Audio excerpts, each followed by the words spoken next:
in dog training is that it's all the same stuff, right? The same concepts apply regardless of what particular discipline you're playing in. I think having good conceptual understanding of dog training, just why the dog does what they do, understanding operant conditioning, classical conditioning, and just sort of learning theory, then it's not that hard to piece together a program that's going to be serviceable. So what I feel like happens when people follow a method is they follow those steps, but they don't necessarily know why they're doing what they're doing. That's always, I think, the best approach for someone new is to just follow a clear process. But at some point, you do find those sticking points. I want evidence of what I'm doing that is objective, because I don't want to suppose why my dog is behaving the way that they are. I don't want to ascribe a motivation to them that I can't prove that that's why they're doing what they're doing. Yeah, if everything that the dog does is very much predicated on what the handler does, then I'm creating a handler-dependent dog. And if instead the dog just loves the behavior enough, then they do the behavior kind of regardless of who's pulling the strings.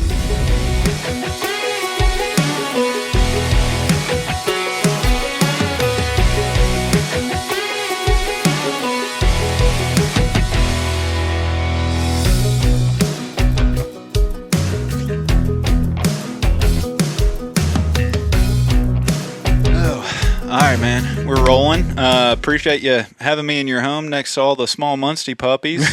We are sitting here in the living room of Nate Zarnota. Yeah. Nate, go ahead and introduce yourself. My name's Nate Zarnota. I am the current chapter president for the Potomac NAVHDA chapter and also the training director, and I own a dog training company called Iron Oak.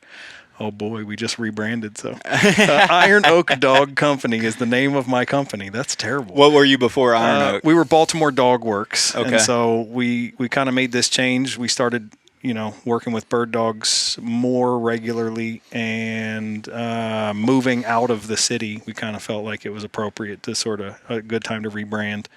And so we basically focus on mostly pet dog training, but we're starting to get into a little bit more hunting dogs, but what I'm really trying to focus on is people who want a really nice, well-behaved companion dog that they also hunt with. Mm-hmm. So that's kind of really what we're focusing on. Which I think in today's gun dog world, that's the bulk of the people. People spend vastly more time in the house and just living with their dogs than hunting. Right. As much as we all would like to be hunting on a day-to-day basis and we want to be hardcore hunters, for the most part, most of these dogs are going to spend more time as companion dogs inside the house, around your friends, around your family, just being a good citizen. And so there's a lot of value to that, especially if what we're going to get into a lot in this conversation, and I'm sure we're going to go down a whole bunch of rabbit holes if any of our previous conversations, any indication, focusing on getting that operant dog that's going to really just learn how to learn and how to get paid, but we want to balance that with the independent drive that we need in the field for what we love to do, right? Right. So that's the balancing act, and something that when I link up with people such as yourself, we end up drinking too much bourbon, staying up too late, talking dogs. It's kind of a trend for me. But how did you fall into being the chapter president of the Potomac chapter? Because let's just start with your journey into falling into NAVHDA, because let's face it, the Potomac chapter is one of the more, better known or prestigious chapters, if you will, in the NAVHDA system, at least one that I heard about the most when I came into it. Sure. So I got a Dratar. She's 7. That's our oldest bird dog, and I was going to a lot of club training days, but the closest ones were 3-hour drive one way, and so that just got untenable at a certain point. And so starting to look for places to train closer to where we lived. The training grounds that Potomac chapter uses are only an hour away, so it's still quite a drive, but it was better than what we were doing. So we were showing up to McKee Bescher's wildlife management area and training there a lot. Ran into some NAVHDA folks, and the first time I interacted with them, it was not very cordial. I was not very kind. I felt like they were putting pressure on me, trying to get me out of the field because they had a bunch of people that needed to do stuff. So, I was a little, I was a little rude to them, and then we ended up, I guess smoothing that over, and they invited me to start training there, and we showed up at our first training day, and our dogs get out of the truck, and they're able to heel around all the other dogs off leash, very nicely, and I think some of the people are looking at us like, where did these people come from? Like they have some skills. Now, what they didn't know was I was not doing a good job training my dog as a hunting dog, right? They were obedient because that was the skill set that I had. And so I spent some time there getting mentored by some of the folks there. I mean, there's people like Chip Bondy's a member of the chapter. I mean, he's judged more dogs in NAVHDA than anyone else alive, literally, right? By a lot. And so spending time with people like him and a number of the other folks in the chapter, just kind of got my feet under me. And what I realized and what I keep getting reminded in dog training is that it's all the same stuff, right? The same concepts apply regardless of what particular discipline you're playing in. And so once I started picking apart what we were doing, I started feeling pretty comfortable about putting training plans together and seeing some success. And so we had some shifts going on in the executive board, and so a new president came in, and he asked me to be training director. That's an appointed position for our chapter, so I took that. And then when he finished his term as president, they were looking for somebody to do that role, and I was the only person willing to do it, I guess. Yeah. Right? I was the only person that was like, yeah, they I guess suckered so. you into it. Yeah. Well, they didn't have to twist my arm too hard, but it's a lot of work, and a lot of people aren't really. I think a lot of people aren't interested in it. So I joke that I drew the short straw, but it was fine, and I enjoy it. Yeah.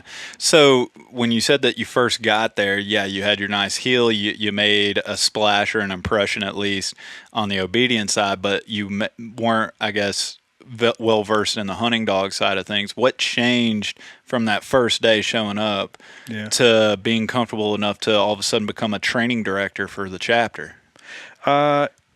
So I think having good conceptual understanding of dog training, just why the dog does what they do, and then the different tools at my disposal. I don't mean e-collars and prong collars and pinch collars and check cords. I mean just understanding operant conditioning, classical conditioning, and just sort of learning theory. If you have a good understanding of that and you have a clear goal in mind for what you're trying to get out of training, then it's not that hard to piece together a program that's going to be serviceable for you, So once I kind of better understood the rules and what the rubric was that I was being graded against, it wasn't that hard to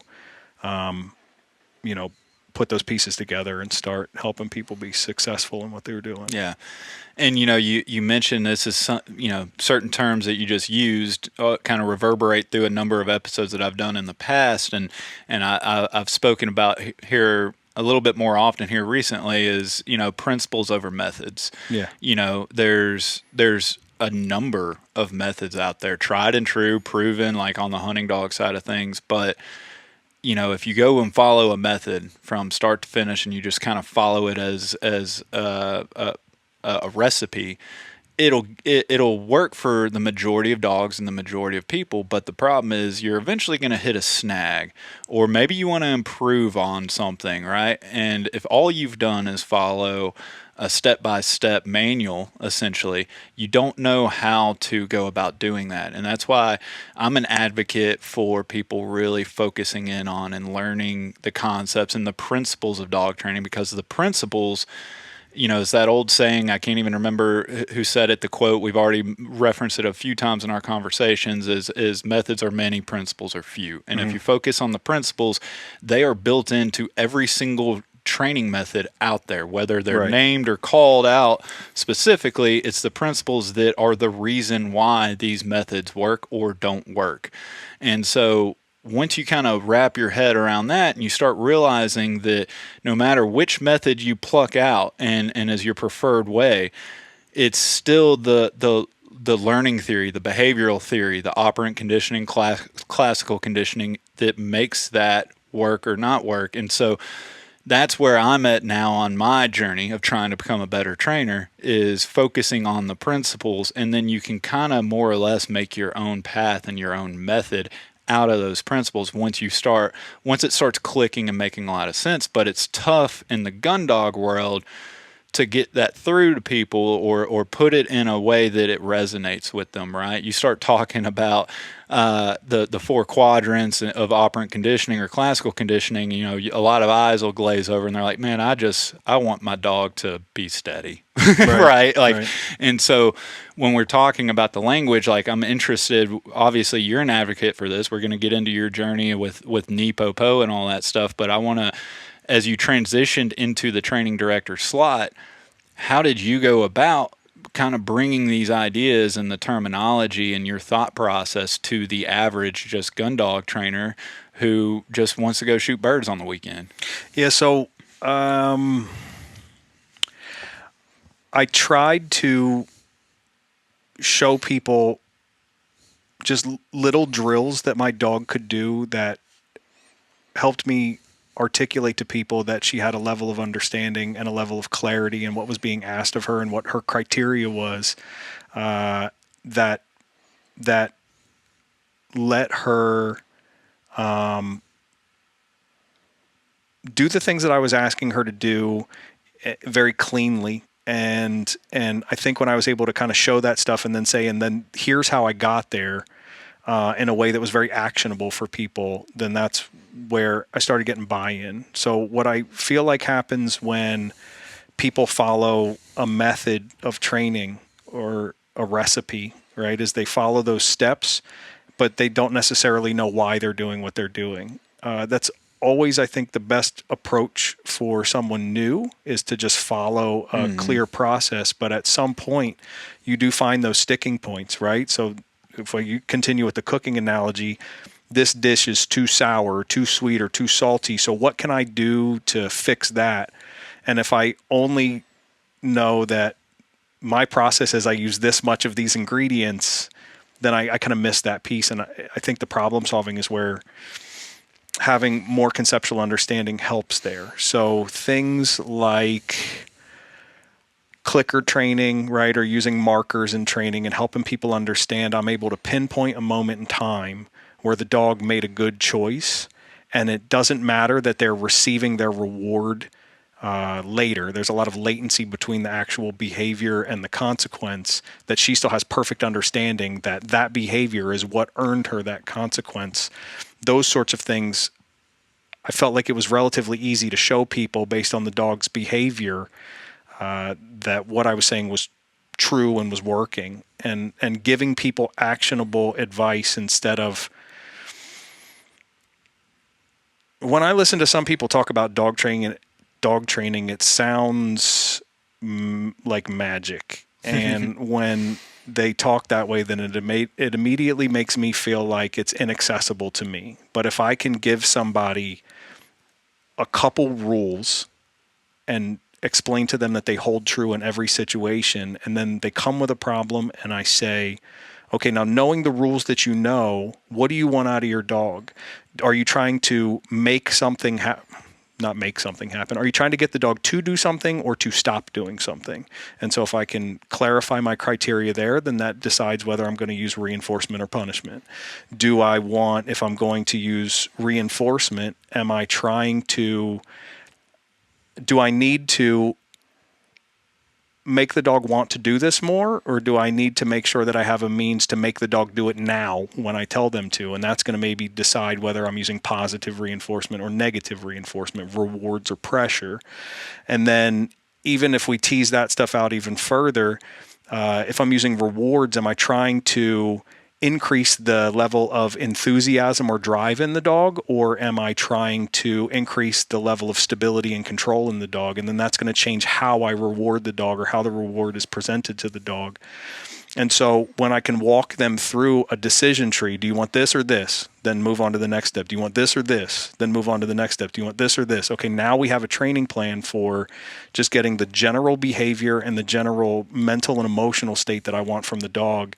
And then once I have that, if I need to do additional, I want to stylize it more, then that's just adding extra criteria later, right, to that behavior. And I think when you can give somebody a process, I feel like I'm not doing a good job making this sound accessible, but my point is if I can give somebody actionable steps, then they can walk through it if they'll take the time to do it. But if I just sort of make it sound a little bit mysticism, then it turns me off when I hear people talk about that. Like, it's this skill that is kind of secret, and I learned it, and it's a thing that you just need to put in a lot of time. There certainly is that element to this. You just spend more time doing something, you're going to get better.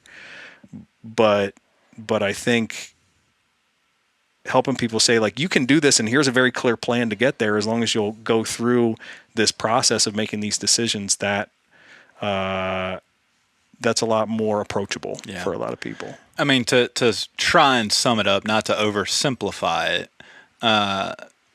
all that to say, focus on the why and not the how. If you focus on the how, that's your recipe, right? Like, that is your step-by-step guide, but you focus on the why. And I've been saying that for years on this podcast. And that is the important part, to where, let's face it, some people, they just want their dog to go hunt with on the weekends, right? Like, they don't care about the why. They don't want to improve it. They just want their dog to do it, right? And it's just like, they want to live within the matrix. They don't want to be pulled out of the matrix. They just want to stay there. Right. Let's do the how-to, give me a step-by-step, and if I hit hurdles, then I'm going to ask for help and blah, blah, blah. For those people that really want to understand why their dogs do this, or why their dogs respond to that, or how can I improve upon this, or just better their relationship with their dog, to where not everything is compulsion. You're not making or forcing the dog to do everything just because that's the standard. You know, a lot of people that come into the gun dog space, myself included, that's how I was initially taught or mentored by other people, right? And that's a challenge, I think, specifically in the gun dog space right now, to where you talk about, you mentioned clicker training, and you start talking about classical conditioning, operant conditioning, you're going to get a lot of eye rolls, because, you go to a training day and you have the guy that's been, they've won everything under the sun. They've passed this test. They've passed that test. It's like, training with food, I don't need that, right? Yeah. There's a certain preconceptions from people that prevent some kind of newer thought processes, or it's not even new, really. Like, I mean, we're going to get into Bart and NePoPo, but like, he's been doing that, correct me if I'm wrong, since like the 90s. So like, this isn't new stuff. It's just the way we label it and talk about it is different. And if you can focus on what you were just describing earlier, the reinforcement versus punishment, right?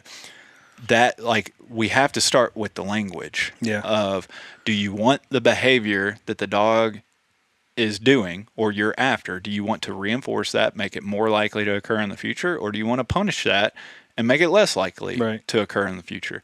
And then you add the positive negative. It is not positive as if this is a good thing versus negative being a bad thing. It is truly mathematical, and positive is adding something to the equation. Right. And negative is taking something away. Right. You're subtracting, right? So when you start, if you can agree on the terminology and the language of this, it can start making sense to the average person a little bit, to where I want to reinforce this behavior.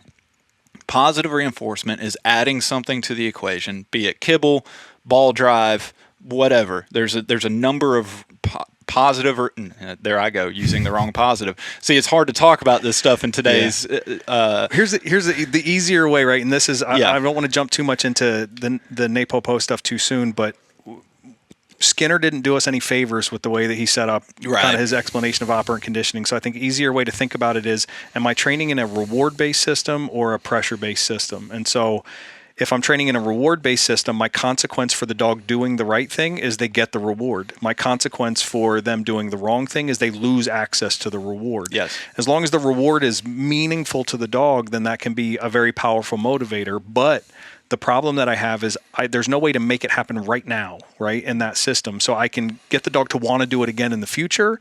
But if I say sit and they don't, and I'm only training with giving you reward or taking it away, then I don't have a way to force that behavior to happen right now. And then if I think about a pressure-based system of training, if I apply pressure to the dog to motivate a change in behavior, right? Then they'll do the thing. I pull up on the collar, push down on the butt to get them to sit, and then they do, and then pressure turns off.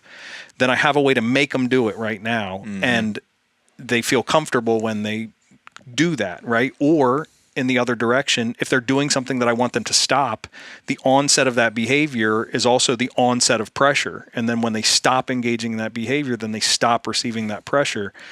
And so the benefit there is I can make it happen right now, but the drawback is they're only working because they know I can make them. Yeah. And so in a perfect world, I have a dog that wants to do it, and I'm kind of pushing them to a thing. I'm pushing them into a behavior they already want to do, and I'm pushing them to a reward that they already want. Yeah.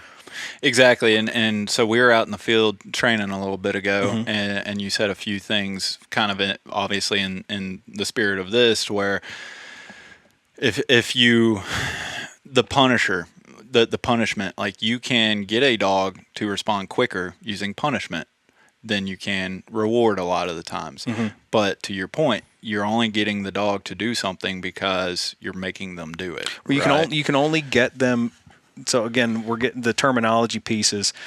If I'm pressuring the dog to compel the behavior, then I'm using negative reinforcement, right? And if I'm pressuring the dog to get them to stop the behavior, then I'm using punishment. And so I think that's where we get in trouble sometimes is people think that they're using pressure one way and they're not, and that's because they don't have conceptual clarity there. And so when they hit that button on their e-collar or they tug on that leash and collar, they think one thing is happening, but if they pay closer attention to the dog or to the sequence of events, then something else is really going on. And I want evidence of what I'm doing that is objective. I don't want to, we talked about this a lot, is I don't want to suppose why my dog is behaving the way that they are. I don't want to ascribe a motivation to them that I can't prove that that's why they're doing what they're doing. Yeah. And it also works in the spirit of rewards as well, to where, you can reward in behavior or you can reward out of behavior, right? Yeah. So some people think that they're rewarding one thing when they're actually rewarding something else. Yeah, right? The one that we played with today was, we're trying to work on steadiness with a couple dogs. And the way that a lot of people will pay the dog for being steady is to shoot a bird for them and then send them for a retrieve. And so for us, we would call that a mark and release style reward, right? So I am allowing the dog to access the reward out of the position that I'm actually trying to reward them for. So I am sending them for the retrieve because they stood still. And in that kind of reward, a mark and release style reward, I am prioritizing, whether I know it or not, intensity over stability in the behavior, because if the dog gets to leave the behavior to go get the reward, eventually they start anticipating that, and sometimes will leave before I wanted them to. Yeah, that's the dog that you see like on just ready to go. They're standing on their tippy toes. They're just right? on edge, ready to break. Yeah. And instead, if you reward it in behavior to where you go out and you bring the reward back to them, it's teaching them that, like, no, you're standing here. Here's your reward for you actually standing. We call it room service, right? So it's like I'm bringing you breakfast in bed, right? So if I bring the reward to you for standing still, then that stabilizes that behavior. And so the challenge there is the intensity. We call that style, right? Yeah. And so I want that intensity, but I need the stability in the behavior. So what I'm trying to find with every dog is, what is the right amount of rewarding in behavior or out of behavior to create the amount of style or intensity in the point, for instance, right, that I want, but I still have control there. Right. And everything we just talked about is teaching that to the dog without using pressure necessarily. I don't have any problems using pressure, but I'm just trying to articulate that everything we just talked about are different strategies to use reward to reinforce a behavior, not to use pressure. At least in that example. Right? Yeah. And eventually, if somebody's sitting here like, how long do I have to go get the bird and come back and give the room service back to the dog? Well, it's faster, man. Like these two dogs that we worked with today, they were breaking and busting birds and doing all sorts of stuff and having trouble. And they went to some big name seminars and they got feedback about, tug that check cord so hard, the dog backflips and, all that sorts of stuff. And these dogs that have high drive and are really, like another way to say high drive is they're very motivated for reward. And so I find that a lot of those dogs are willing to eat your correction and still go get what they want, right? And so if you don't have enough to kind of shut that down a little bit, then you have trouble. And if I know that what they really want is that reward, it's often easier, faster, makes more sense to them, and just a more efficient way to train to just show them, if you do the thing I want you to do, then you get the reward. Because at the end of the day, they just want what they want as quickly and easily as possible. And so if the most efficient way to get a bird in their mouth is to stand still, then that's what they're going to do. If it's not, then that's not what they're going to do. And these particularly driven dogs will run through e-collars to get what they want. I'm speaking from experience, right? Yeah. They'll run through e-collars to get what they want. And that's even assuming that I used my tools correctly, right? Because that's a whole separate conversation that we can have is, I think sometimes people, they take a break from their field work, they go and do force fetch, and then they come back in the field and they drop a bird for that dog, and that dog starts running, and they're trying to use the same form of pressure that they just used to mean you better move your ass and you better go pick that thing up. And now they're using it, and the dog is doing exactly what they just conditioned very heavily in their force fetch process. And they think that the problem is the dog's being stubborn or running through the collar, so they keep increasing the pressure. Yeah. They're not understanding that they are trying to punish movement after shot and fall, but what they're actually doing is negatively reinforcing the retrieve, right? And so it's important to understand that, because those are simple adjustments that you can make if you can recognize that, to make your training process go way smoother. I want to hang on this example a little bit more, because this is a very common thing in our space. So if somebody didn't really catch that, let's break that down a little bit more. If you're on the force fetch table and you're using negative reinforcement on force fetch, you're holding the pressure down until the dog gets the object or bird in its mouth or handoff, whatever, and you let off the pressure. Yeah. If you then go in the field and you shoot a bird, and then you are trying to stop the dog by turning on pressure until they stop, aka the rolling stop. Well, you just on the table solidified that means go get the bird, but then you're using it in this situation, in this context, as a means to try and stop the dog. Yeah. So that, to your point, somebody's like, this dog's just stubborn, it's not stopping. It's like, well, no, you just spent 8 weeks on the table conditioning this response to the e-collar pressure. And so that's why it's so important to where, like, you can use the e-collar for both, but you need to be cognizant of what you're asking of that dog, to where, like, if you're using the rolling stop, but you've been using continuous pressure to drive the dog, maybe swap to where you're using momentary to stop the dog, or switch to a belly band. There's other ways to do this, but you can't just use continuous pressure to mean all things and then get upset at the dog or call him stubborn for not understanding. We talk in dog training, remove all gray area. Right. That's a perfect example of one thing means two completely different things in that dog's brain.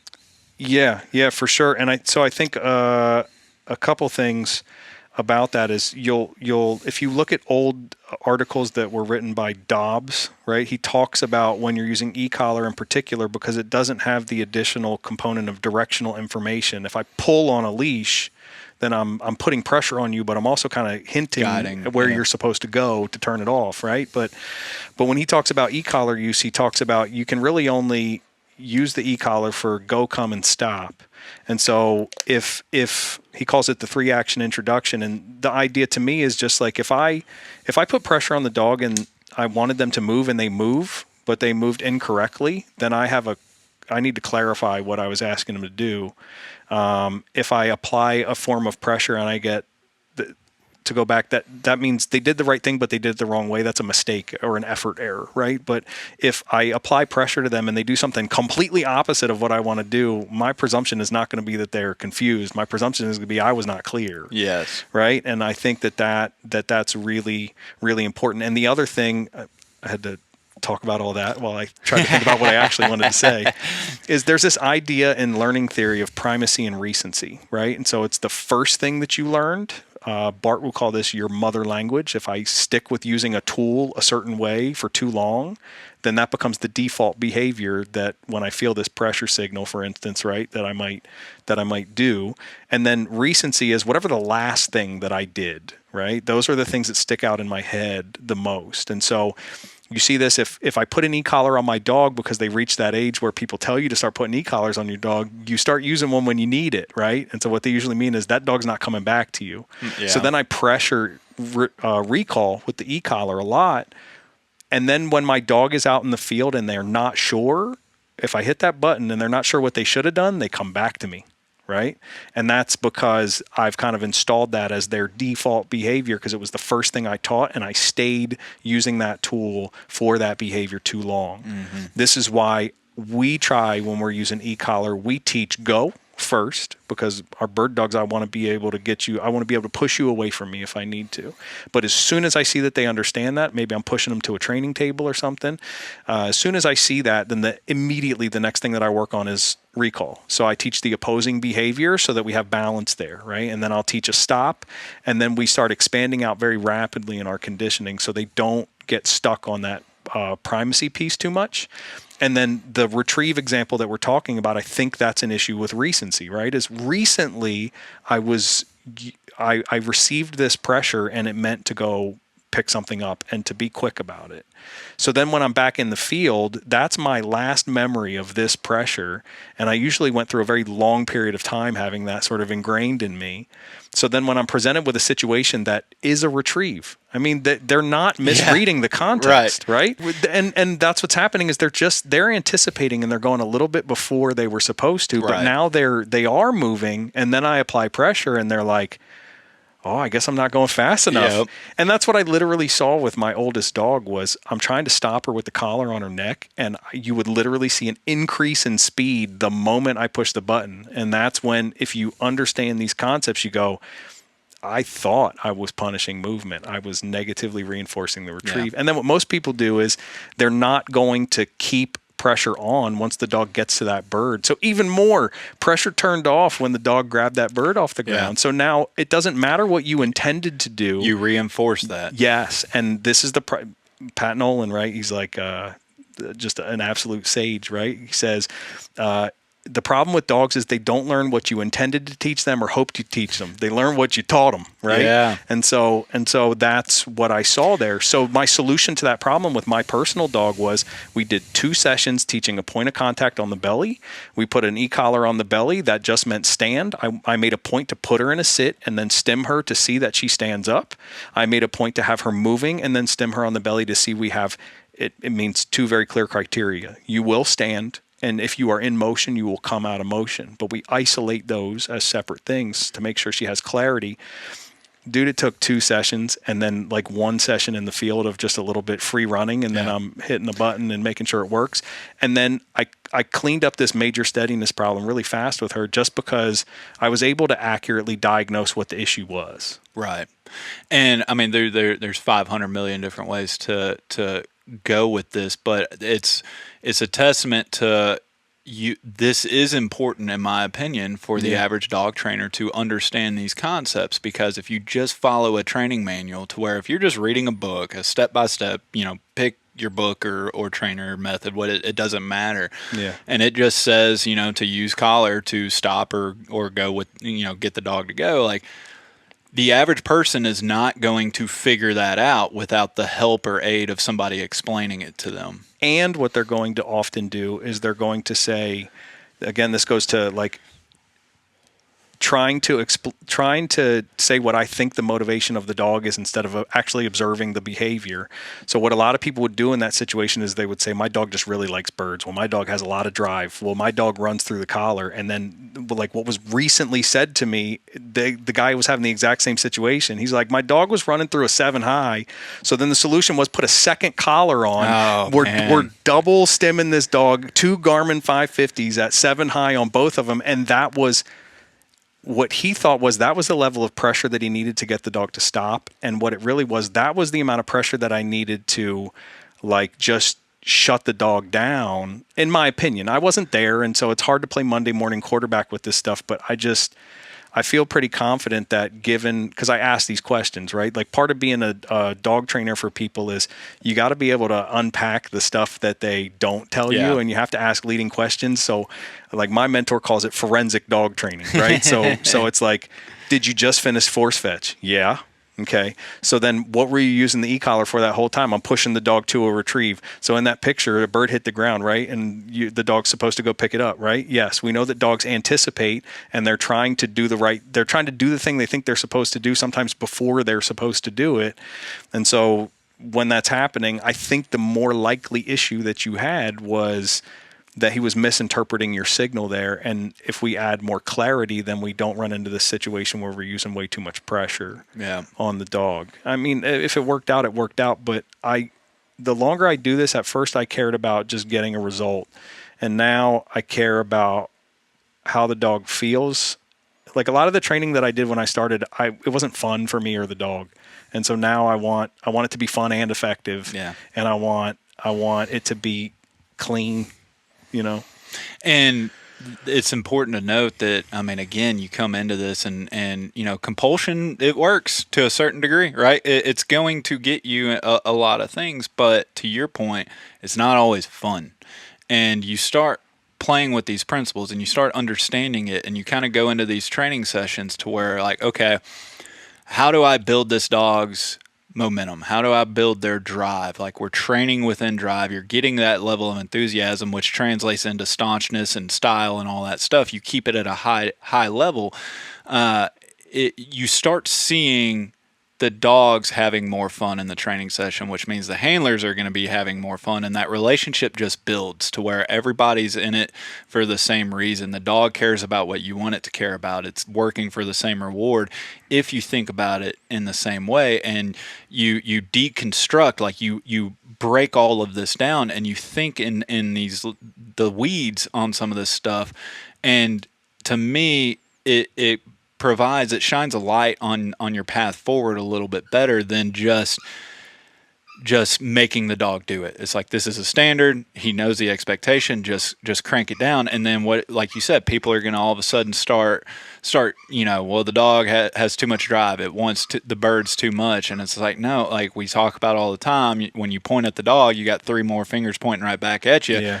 The issue is your communication. The issue is the setup. The issue is just lack of clarity on what the pressure means and all that stuff. And it comes back to that word balance on everything, to where pressure, I think, gets blown out of proportion, to where I think a lot of people start conflating pressure as a negative in all aspects. And to me, that's just not true, to where you can get these dogs to do a lot of things in a bunch of different ways that could all be labeled as quote unquote pressure. Yeah. So a couple of things. I don't want people to think that I am like purely positive or that I have any problems using compulsion with a dog, because I don't. Right. What I am saying is that if I am going to use pressure to force a dog to comply, it implies that they know what they're supposed to do very clearly, because compliance means I know what the right thing is to do and now I'm doing it. So I have to verify that they understand first, right? And that means understand the task and understand the pressure used to enforce the task. And I think that if people don't do any of the stuff that we're talking about in this discussion right now, the one thing that would help them a lot in their training to add a lot of clarity is teach the behaviors and then teach the pressure used to enforce the behaviors separately. Because if I am teaching exclusively with pressure and I'm not good at it, I'm not tactful in the way that I do it, then I think what you're doing is you're applying pressure to a dog that is confused, and that usually doesn't lead to anywhere productive, right? Like whether or not you care about how the dog feels in the training process, it will be inefficient. And so I think you can be more efficient if I teach a behavior first, in a way where they kind of just get to focus on understanding what they're supposed to do, and then we add the way that we're going to force compliance in after that. Mm-hmm. to me seems to work a lot better for most people. Yeah. And then you can say, when I'm starting to apply pressure, you can say, I already know for sure that my dog understands what their job is. And so then you're not putting pressure on a confused dog because they've already shown you they're clear on what they're supposed to do. And talking about anticipation, the way that we do this is we use rewards. And if the dog likes the rewards enough, then they start offering the behavior, right? Dogs do a lot of different examples of this, but what I want to see is I don't have to cue the behavior. The dog just does it. So if I'm working on place, getting a dog to go on a training table, if I lure them up there with food or they just happen to put a foot on it and I mark that and then reward them, either way is going to draw attention to that behavior paying or producing an outcome that the dog finds desirable. And when they make that connection, they will start offering that behavior to see if they can make you give them what they want. And if they can do that, and I start seeing that they'll offer that repeatedly, now I know that they understand it. And so now I can start pushing a button as they're already doing the behavior. And then we have no problems. It took me 5 extra minutes to just separate those two pieces, because that's usually what I do, right? We teach it with positive reinforcement and we immediately add the pressure as soon as the dog is showing some fluency in the behavior. It doesn't have to be the final version of the behavior. It just needs to be, I see that they're doing it. I see that they're not confused about it. I see that they're enthusiastic about it. And then that's when we add pressure. So to play devil's advocate on this, why are we adding pressure if we got them to do it with positive reinforcement? Because when I train with only rewards, my dog only works when there's nothing else better to do. And if I train only with pressure, my dog only works because they know I can make them. I want my dog to want to do it, and I need them to know that I'll put my foot in their butt if they don't. Right. And this is, I've said this to a few people here recently, is like, I always come back to the question, like, at the end of the day, after training the dog, I ask people, like, do you want a trained dog or do you want an obedient dog? Right? Yeah. I want the dog that you're describing, to where I teach the behavior. He understands that this is the reward, and then you can pressure the dog to do it faster, with more style, what have you. But you're ingraining that behavior in the dog to where they're just offering the behavior anyway. Right. You don't have to then tell the dog every time to go to the place. The dog just goes to its place, and it understands, like, oh, this is pressure shuts off. This is good. I get rewards here. Fill in the blank. Yeah. But that's what we're talking about. Like, over time, with enough repetitions, you get the dogs that just offer you the behavior without you necessarily having to drive them 24/7, right? Yeah. Like, I don't want to have to nitpick my dog and control my dog in every scenario. My dogs aren't there right now, but I would like to eventually get there one day, to where my dogs just do it. They offer it regardless if I'm there to tell them to do it or not, if that makes sense. Yeah, and I think, we talk a lot about our standard in training should be what happens naturally, what happens in nature, right? And so we have these hunting dogs, and we start taking them on puppy walks, and they start discovering that when they move away from me, they find cool stuff that they're interested in, right? And so the process of building a field search or getting a dog to hunt is usually just putting them in a situation where they find things of value and then leaving them alone, right? Is a kind of a lot of that. And so if we recognize that that works in certain situations, then we can just apply that to all of our obedience work and all the other stuff that we think has to only be me kind of twisting their arm a little bit. And what I would rather do is get them to buy into it first, and then we add the pressure in so that they just, I want to see them want to do it first, and then I'll make them do it. Yeah, I guess is a good way to say it. Yeah. So, we could just stay going down this rabbit hole forever, but I do want to get into NePoPo. Sure. First off, you say NePoPo, I say NePoPo. It's kind of like whichever way you want to skin it, but it's NePoPo, right? Yeah. And I'm saying that because, like, we need to be clear on this as much as possible, because this really hasn't entered the gun dog world. It's been around for a while. Mm-hmm. Some people maybe even do it and don't realize this is what they're doing. Yeah. But how did you come across it? Like, what appealed to you? What made you pull the trigger and jump full into the NePoPo cult, so to speak? So I started training in a method called Keeler method of dog training, and that process is I am going to pressure the dog into a behavior. When they do the right thing, I'm going to turn pressure off, and then I'm going to reward them by giving them a scratch behind the ear and telling them they're a good boy, right? And so I'm already doing NePoPo, which is negative. That's the application of pressure, right? Then Po, the first positive, is the removal of that pressure. And the second positive is the actual reward, which in this case was praise and petting. And so the structure was already there in a way that I was kind of familiar with at a very basic level.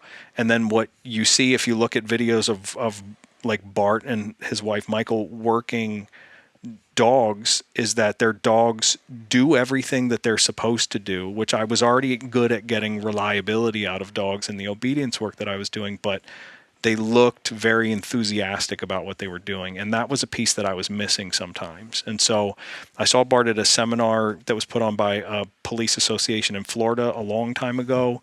And then again at a conference for the International Association of Canine Professionals, which is like a professional organization for groomers and dog trainers and whatever the case may be. And what he talks about really is just very sound fundamentals and remembering that we separate things like operant and classical conditioning because it helps us understand it better, but that all of those things are happening at the same time. And so if I can be aware of that, I can sequence things in certain ways that produces a better result than if I don't pay attention to the order of operations. Mm-hmm. So the name kind of gives you the very, very high level understanding of that. And then there's a lot of detail underneath of it that is what I think is really sort of the magic of that approach to training, right? Is that I have a dog that always does what they're supposed to do, and they do it with, he would say, heart and soul, right? And so we get there by making sure that pressure is really understood. And honestly, because the pressure always precedes the reward, the pressure is a classically conditioned signal that predicts or announces that reward is going to happen. So even when I apply pressure to the dog, that doesn't create a change in emotional state in a negative way. It creates a level of enthusiasm in the dog because it predicts that reward may happen. Pressure becomes a good thing, in other words. Yeah. Dogs, instead of feeling pressure, maybe a little anxious, oh my God, what do I need to do? Like, freaking out, like, how do I do? And it's just like, no, oh man, this is gonna be a good thing. Like, there's something here that I can do to then I get paid. I get what I want. Yeah, and the reason why you're able to do that and it works well, because another really critical piece of this is the concept of chunking, which is breaking a behavior down into the smallest possible pieces that you can. So when we were working on steadiness today, I was trying to just make sure to articulate the point that I'm teaching the dog a signal that means stop and stand still, right? That was pressure with the e-collar. And then I'm teaching a verbal cue by putting it in front of that pressure. That's classical conditioning. When I say whoa, then you feel this pressure that has always meant stop. So eventually I can just say whoa, and if my pressure cue worked, then I don't have to use it anymore. The dog just anticipates, right? And then once I have that, well, now I have proof of concept that I can add any number of signals that also mean stop. So then we throw birds in the air, right? That also means stop. We shoot a gun. That also means stop. We walk out in front of the dog. That also means stop. So when I'm working on that work, I just use that very simple classical conditioning, putting things in a certain sequence, putting a new cue in front of the known cue. And then I can make all of those things mean stop. So when I'm walking in front of my dog, that tells him don't move. And when I flush the bird, that tells him don't move. And when that gun goes off, it tells him don't move, right? And then when I return to them, only when I give them a clear signal that they're supposed to go and retrieve, then that's what I get. Yeah. Right. Layers and redundancy built in to where it's like, okay, he didn't get the message on this one, but there's another one coming right behind it that's going to tell him the same exact thing. Yeah. The way I like it is we're trying to teach, we teach letters, right? We teach the ABCs first, and then we teach that you can use ABCs to make words, and then words make sentences, and sentences make paragraphs. And what I see from most people when they train is they go straight to paragraphs. And if you're trying to teach your kid to read by just giving them a book and saying like, figure it out, read it, right? Then it's not really the best way to learn. And when I isolate each piece of that behavior, I separate it out and teach it individually, teach it both with rewards and with the pressure that I'm going to use to reinforce it, and I put it all back together. then when I have a problem, I can more precisely diagnose what the problem is. So like with the retrieve, is it just go out, grab it, the hold, right? And then a recall, come back to me? Or do I split that up into a bunch of even smaller pieces? And if I break it up into smaller pieces, then I just feel like it's easier for me to isolate problems then, because I'm looking at that behavior at a much finer grain. Mm-hmm. Let's go back to, you referenced it a second ago, the sequence and the timing of the sequence and why that's important. Mm-hmm. You talked about classical conditioning earlier, and that's why the sequencing matters. If you go out there and you're flip-flopping everything around to where, like, you know, the timing of all this matters, and the repetition of this actually matters, but also the timing of it to where you can't give the verbal and the stem at the same time. Yeah. You don't have that gap of anticipation for the dog to be classically conditioned through that manner. You're kind of saying two things at the same time, and he's not going to catch it. Dogs have a hierarchy of stuff they pay attention to, or a hierarchy of communication, and I feel like they pay attention to tactile information the most, right? If I'm close enough to touch you, then I'm close enough to do you harm, so you better pay attention to it, right?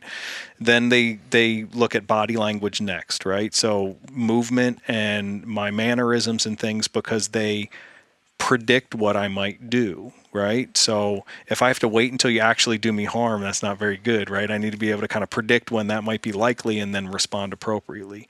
And then the last thing that they pay attention to, because they're largely nonverbal, is what we say.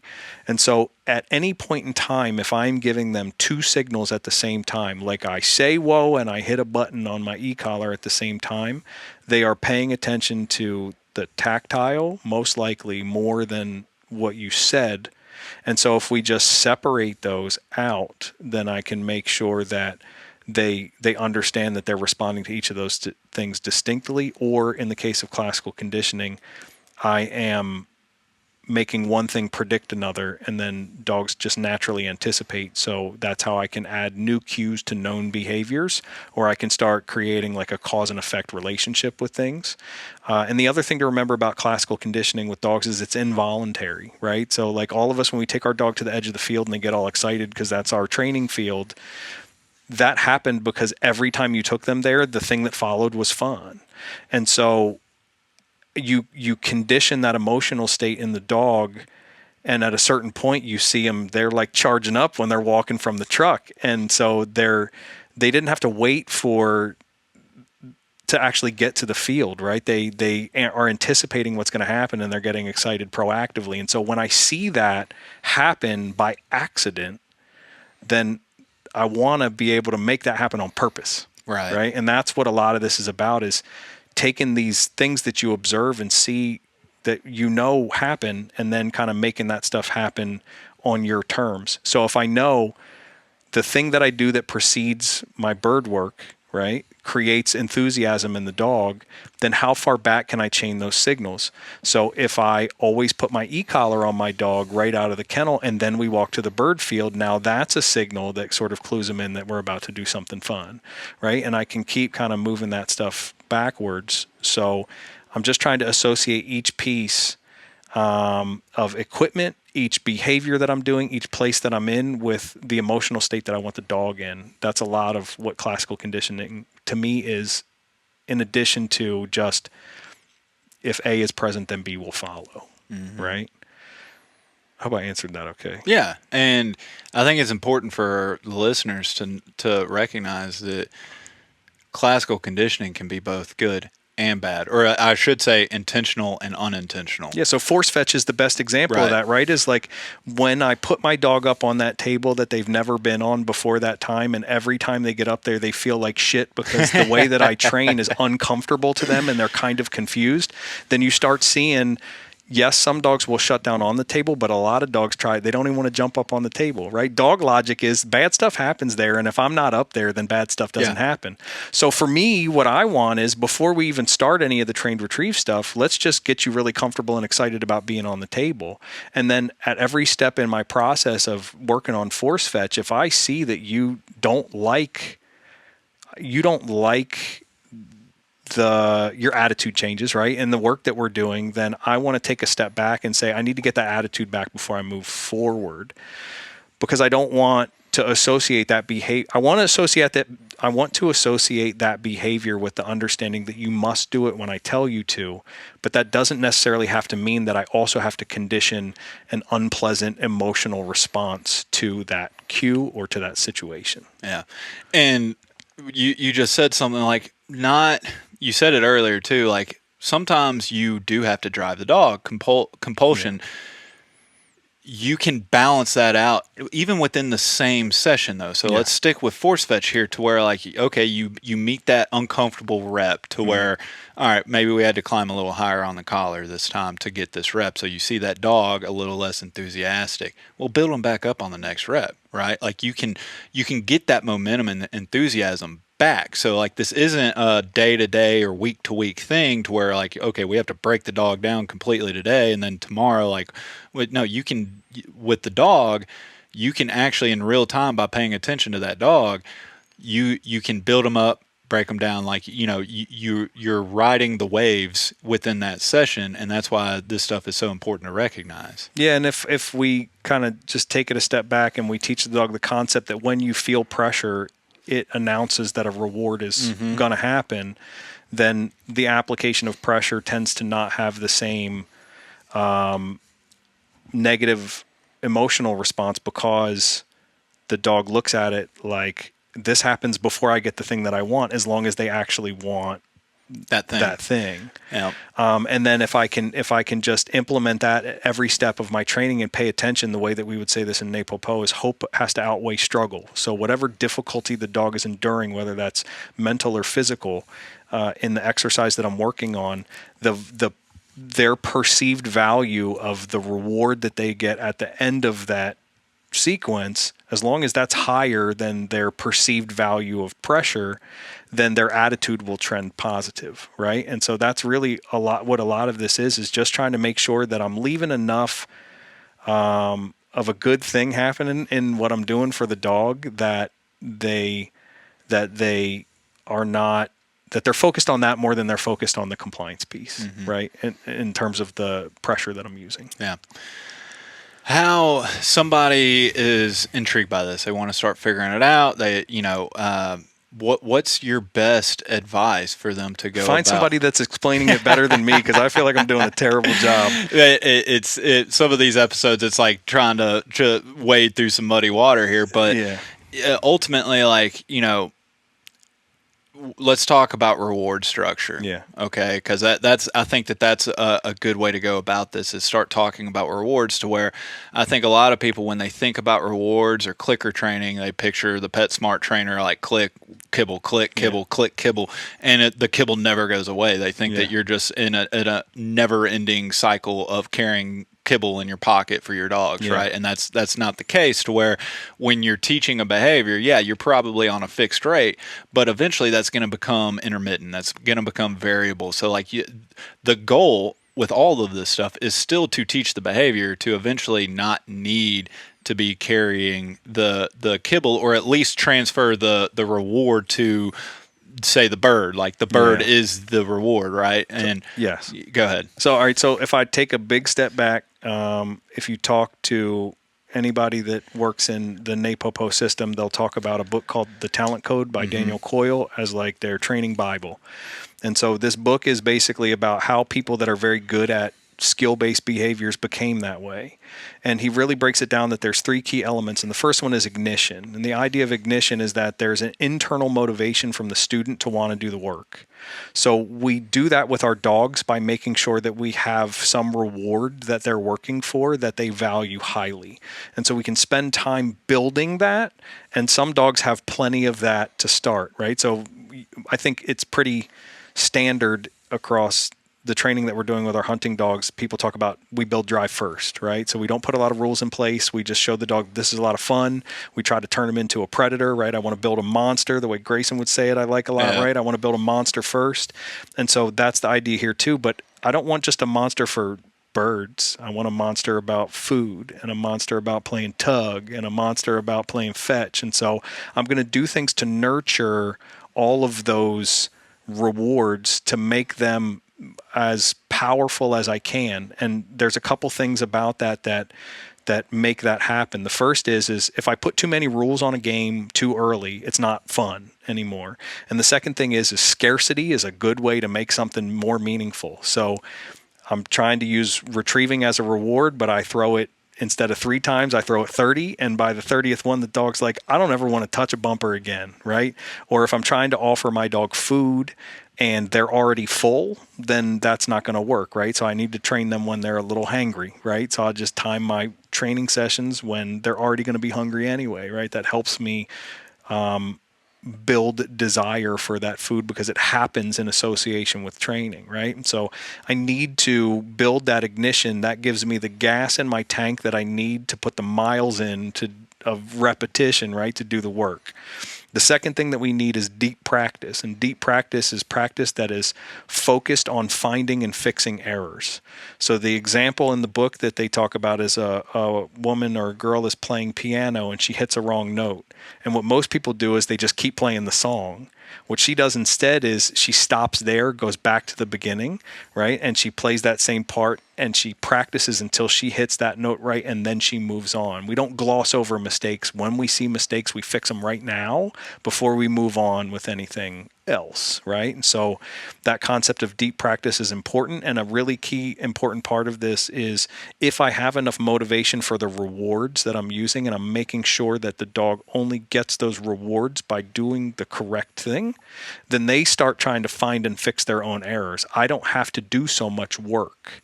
When I see a lot of people train, they're very active and their dog is very reactive to them. And in this system, we want the dog pushing the training session.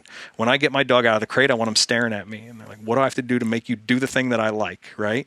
What do I have to do to make you produce that reward? And so I want them feeling like they're in control of the training session, and I'm just manipulating access to the things that they value and to the environment we're training in to make it conducive to getting the result I want, right?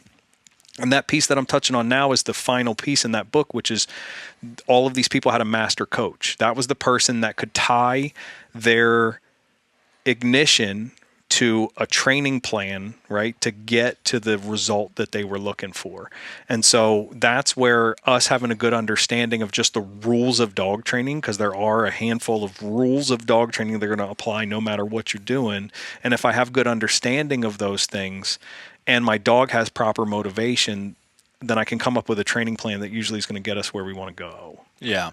Yeah. You essentially, that's the importance of proper setups. We've preached about that all the time. You set it up, and then you're not controlling it. You're not saying dog go here, dog go there, dog go point. Like you're essentially just kind of guiding them, but the dog thinks that they're controlling the situation. You said something earlier today out in the field, I think it was, as you were talking about how like some trainers out there will talk about how like, oh man, I trained this dog, got it to a high level. As soon as I gave it back to the owner, the wheels came off. And you're like, well, if you built that operant dog, at least to a certain extent, that dog would more or less kind of guide the owner. In theory, every dog's a little different and based on the individual dog and how much time you have with it, obviously. But like in theory, like it's ingrained to where that behavior is so powerful in that dog, because it's like you have created the thinking dog. Yeah, if everything that the dog does is very much predicated on what the handler does, then I'm creating a handler-dependent dog. Yes. And if instead the dog just loves the behavior enough, then they do the behavior kind of regardless of who's pulling the strings or who's holding the remote or whatever the case may be. And so, like, doing pet dog training, that's been one of the more helpful parts of this system of training is you don't have to do so much owner education if the dog kind of becomes addicted to doing those behaviors, right? And Bart uses 2 examples usually to kind of illustrate this point. The first is your dog runs and picks up a bowl, right, when it's dinner time, and they bring it over to you and they like push you with it, right?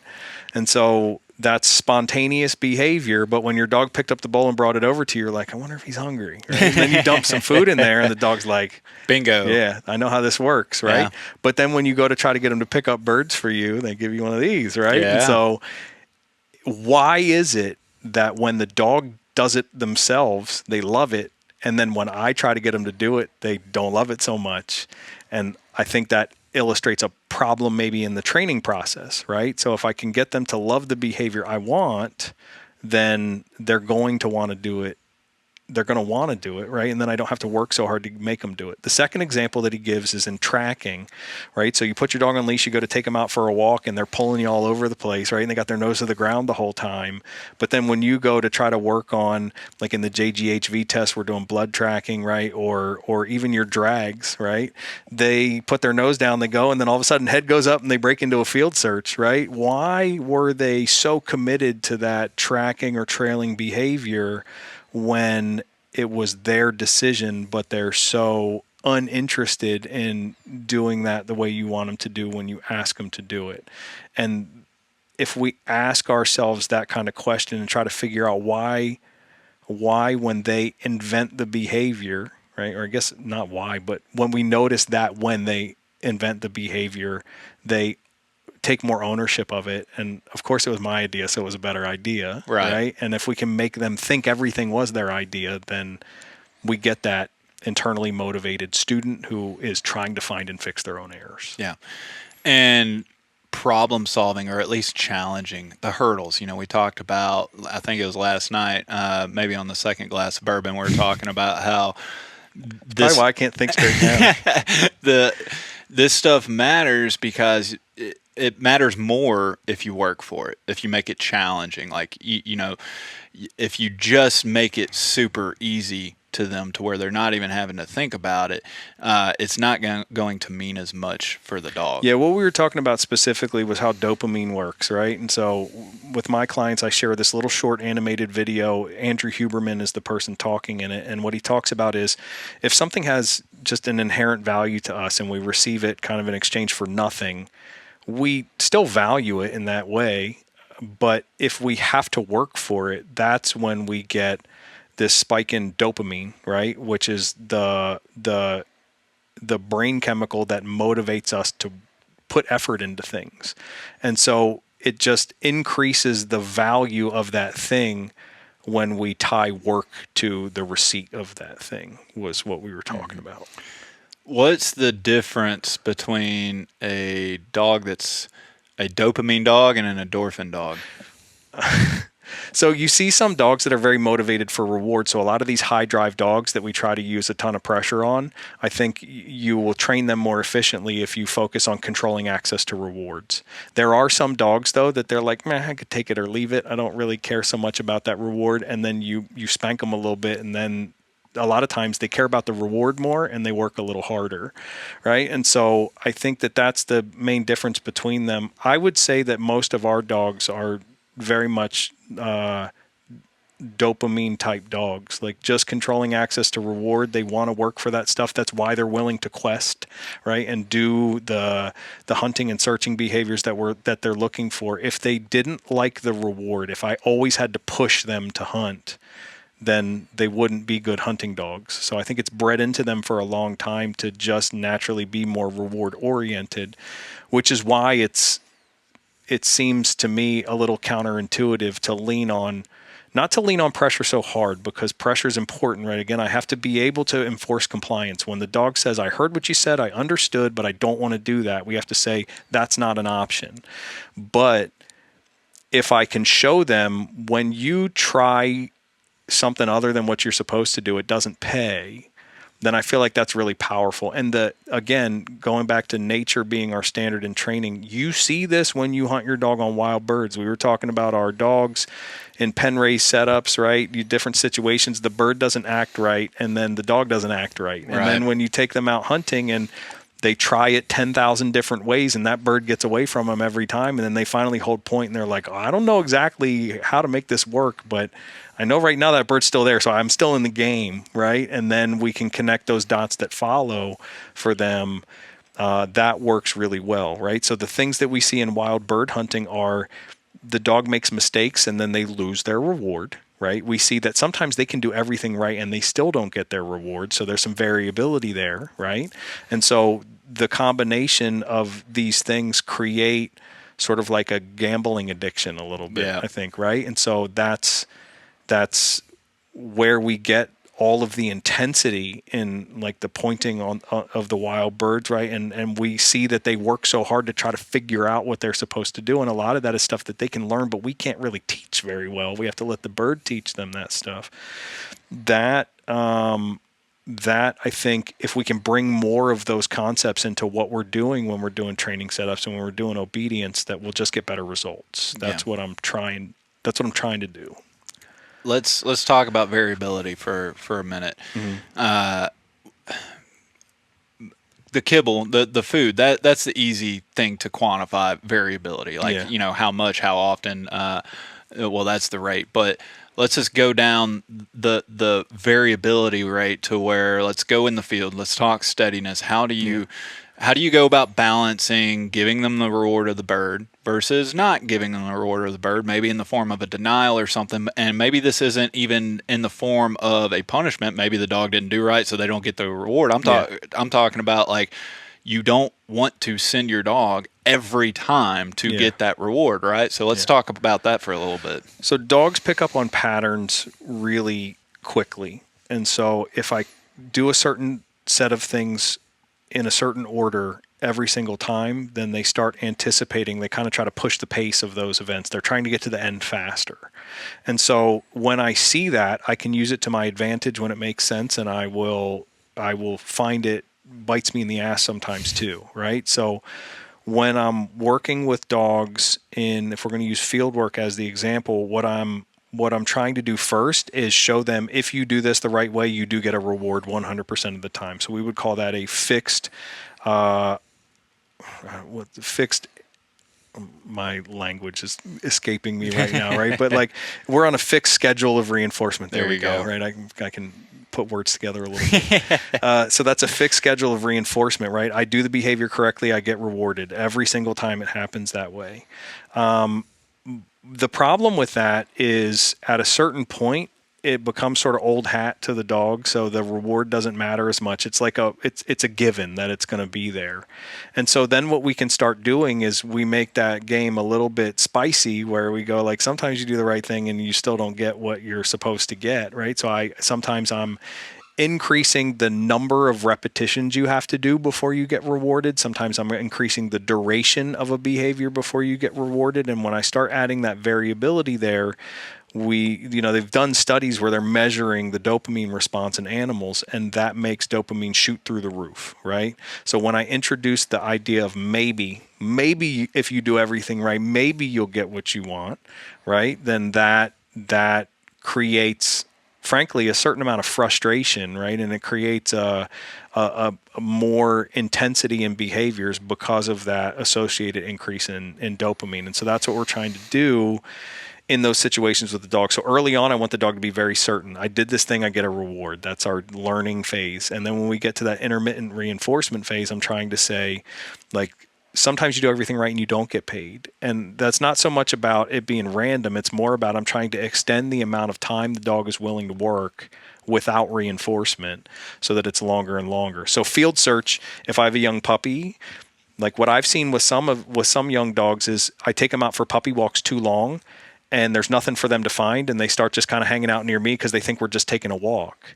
So if I'm in a place where I don't think they're going to encounter game, like where I live, it's not like we're covered up in wild birds, I might take a bunch of dead stuff out and throw it in the field. I might mark it on my GPS, and I kind of just wander in general directions, and my dog happens upon things, right? And so I'm giving them stuff to find, and I can start spreading that stuff out further and further, which implies that they have to hunt longer and longer before they find stuff. We see this with young dogs when we take them on, we go somewhere to try to hunt wild birds, and maybe we didn't pick a place so good, and they're having bird contacts, but there's too long in between those bird contacts, and they kind of quit hunting. So they quit hunting, and then you're walking, and then they have another bird contact, and you see they get excited again, right? And so what I'm trying to do is, instead of having so much ebb and flow, I want to hit that high point, and stay right, there, and kind of stay there. And then I want to end my training session before they are either saturated by the reward, like they've had enough of it, they're like, I don't need this more. With food, it's obvious I'm full, right? But then, like we talked about playing fun fetch, 3 retrieves is fun. 5, I'm kind of like, this game sucks now, right? And so I'm trying to peak that dopamine response and then stop my sessions there if I can, right? And then gradually I'm trying to make the dog, I want the dog to just think like a couple more yards further and I'm probably going to find what I want, right? A couple more minutes and I'm going to find what I want. And I'm just going to gradually extend the working time longer and longer. And that's really what we're trying to do when we get on that variable rate of reinforcement. And then it's okay sometimes to have them have a quick and easy win too, right? Especially as an attitude adjuster. If I overdo it somewhere, then sometimes giving them an easy win is a good way to kind of recover stuff, right? So. And this stuff resonates so well with me, essentially from that last part of and the focus on the field search or hunt, because that's kind of sticking in my head as when you go to, I mean, it's not one organization or one circuit or one system, but just the gun dog world in general. Like what I see when people are trying to get that nice obedience and that nice companion dog is very often, too often, you're seeing the hunt come out of that dog. Like they're pulling something out of the dog by putting so much control on them near you, right? And so it's like they're capping the dogs at too young of an age because they want that nice companion dog inside the house. Right. But you lose something in the field. And so when you start thinking about these things bigger picture, and you start breaking it down, you can get both to where you have that dog that is an animal in the field, but is more cooperative and operant inside the house to where you're living and you have your family and stuff. And that's what has appealed to me the most about this type of process. Yeah. So like if you listen to Bart talk about training, the way that they lived with dogs when he was kind of growing up and training was they lived in kennels, right? And then sometimes they would go to the bathroom in kennels. And so you'd put on this overcoat kind of thing so that you don't mess up your clothes, right? And so the deal with that was when that stuff went on, the dogs knew they were going to, the kennel door was going to open and they were going to get pulled out to do stuff, right? And so a lot of protection sports people do this, and we don't pay much attention to it, but they talk about trial prep, and that's I wear the same clothes or I do the same thing in the same order, right? And so that's where we start kind of teaching the dog, when you see this picture, it means you get to express drive in a certain way. It implies certain things are going to happen. So if I wear the same outfit every time I train, if I always put certain equipment on the dog before we do certain activities, then I'm able to kind of say, now I'm giving you the signal that tells you this is a window where you're allowed to express drive in this way. And then like in my house, I don't do any of that stuff. And all it takes is being intentional about saying, here's a signal that I know you can perceive, and then here's what happens after that. So when I want my dog to be drivey and to be a hunting dog and do all that, we put certain equipment on them. I wear certain stuff. We're in certain places. The context becomes very clear. When we're in the house here, like my living room, this is not very big. We have 4 dogs. And so five puppies. Yeah, 5 puppies right now, and at least 5 more on the way as soon as these ones go home. If anybody wants a Munsterlander, and so like having 4 dogs in this room, like we don't play in the house, so I don't allow that sort of playful behavior between the dogs. We don't do WrestleMania in the living room or anything like that. And so all that we do is when I see that stuff happen, I stop it. Right, I just interrupt it, and then I let them do it outside. So you can play and goof off and play grab ass outside, but we don't do any of that here. And it's just in this situation, I set a certain set of rules. In a different situation, I set a different set of rules, but there is something that the dog can perceive that lets them know it's one of those times or one of these other times. Yeah. And so here it's just we're in the house. So in the house, you're not allowed to do certain things. And then when we're out there, you're allowed to do stuff that's very different. Before we moved here, we lived in the city. And so I had to be able to walk my I'm going to say Dratar because people that have Dratars or have hunted with Dratars I don't even have to say it. They know what I'm saying. Like my neighbor had indoor-outdoor cats. So I would be heeling my dog from my truck into my house sometimes, and there's cats walking right in front of us, right? I need my dog to know that is not yours to touch in this situation, but I need them to understand in other situations, May not be a you cat, do what but you want. fur. Yeah. Right. So we if we choose to keep a dog that we're maintaining a certain level of fur drive, I can still control that if I give them like very clear pictures of when it's okay to express that drive and when it's not. And when you see this stuff like with the dogs in bite sports, it's really important that they're very clear about when they're allowed to bite and when they're not, right? That's true whether it's like the safety of the decoy that's helping train, or if I'm a dog that's actually doing civil work, right? I work for a police department or military or something.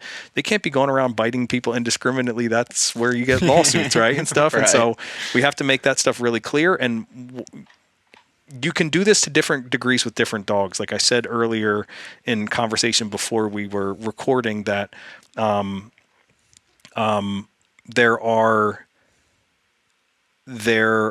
I totally lost track of what I was just about to say. Well, ultimately, you're talking about, I think I just did a recall episode. I brought back the tracking episode that I did with Grayson and Jay Crafter from Invictus K9. And Jay in that episode was talking about the ritual, right? Yeah. Mm-hmm. The ritual of putting the harness on, getting geared up, putting your battle rattle on, and you're about to go do some work, right? Right. That puts the dog in the space of mind to go do this task that we're about to go do, to where, that dog on a tracking harness and a check cord is going to pull. You're going to get back pressure from that dog. Meanwhile, you can take that same dog, take the harness off, clip the check cord to a flat collar, and it's not pulling you. And that's, again, it's a certain piece of equipment, signals that you're allowed to do a certain thing. I remember what I was going to say is that whenever we present information, we usually speak in generalities, or we talk about best case scenario, right? So when I'm talking about these windows of drive expression and stuff, in a very clear-headed dog, you get that. But with most dogs, there's some level of management here too, right? Like not every dog is super good with that stuff. So like you'll have certain dogs that in certain situations, you're just going to say, we don't have a level of training where I maybe can completely trust you there, right? But generally speaking, what we are trying to do is tie a certain set of rules or expectations to certain equipment or certain pictures or certain environments. And so like in NePoPo, what a lot of people will do is they have some sort of collar that's what I call dynamic. It tightens and loosens. Maybe that's a prong collar or a slip collar or something, but it's more obvious pressure and release. And that's my collar that the dog is supposed to yield to, or that's the collar that I use to sort of activate behavior or cue behavior. And then I might have a flat collar or a harness that is a pull collar, right? That I'm going to use. Sometimes when I put back pressure on that, I want the dog to move forward, right? And so I have different pieces of equipment that signal to the dog different behaviors that I want them to perform or that they're allowed to perform. And then at certain points, my pressure might not necessarily be a cue to do something. When they understand those behaviors, sometimes I'm putting pressure on them to try to pull them out of behavior, and I want to see a level of dedication to the thing that I want them to do where they are fighting to try to get back in behavior, right? So we do things like if my dog is healing, and I am trying to really harden that behavior, then I might have somebody else with a separate line attached to them that's trying to pull them out of healing position. And I want to feel them dig and scramble and try hard to get back into position. In the force fetch, sometimes I will put the object down on the ground, and when I'm working on pickups, I'm holding it down on the ground, so they really have to grab it and like rip it off the ground, right? Or I'm restraining them, and a guy in our chapter, he calls it kicking splinters, right? He wants the dog to really be digging in to try to get that thing. He needs to fight me to do the thing I want him to do, right? Picture a bungee cord, right? Like you can set that object on the table. The dog, it really has to dig in to make that work. And another example is like, staunchness on point. You want a dog to really like dig in on that point. Sometimes you can actually, especially if you have a check cord, pull the dog. I saw Grayson do that in a video or talk about it on a podcast. I don't remember which, but I like that in Keeler method, right? The obedience training method that I started with. When we teach stays, you move out over time to the end of a leash, and then you start pulling on the leash to see that the dog, you see them, like they sit down deeper into their sit or their down, and that's when I really know that they understand it. So a lot of times in our training process, when we're in the learning phase, my reinforcers are reinforcers, right? They're the things that the dog gets for doing the right thing. And then when we get into higher levels of training, I try to use all those reinforcers as things that will pull the dog away from it, right? So I pay you with food, and then I like my first distraction is I'm going to throw food all over the floor and I want you to ignore it, right? And then you do the things and I will hand you food by hand maybe still, or maybe I switch to a different type of reward. But the thing that you were working for before is now the first thing that you need to learn neutrality towards when we change the context in that way. And then the same thing with pressure. I use pressure to guide the dog into behaviors early in training. And then later I'm trying to use pressure to pull them out of behavior, and I want to feel them fight me over that. Yeah. Right. Nate, we could go on for hours. I know because we've been doing it for, since I got here last night, but I got to hit the road here in a minute.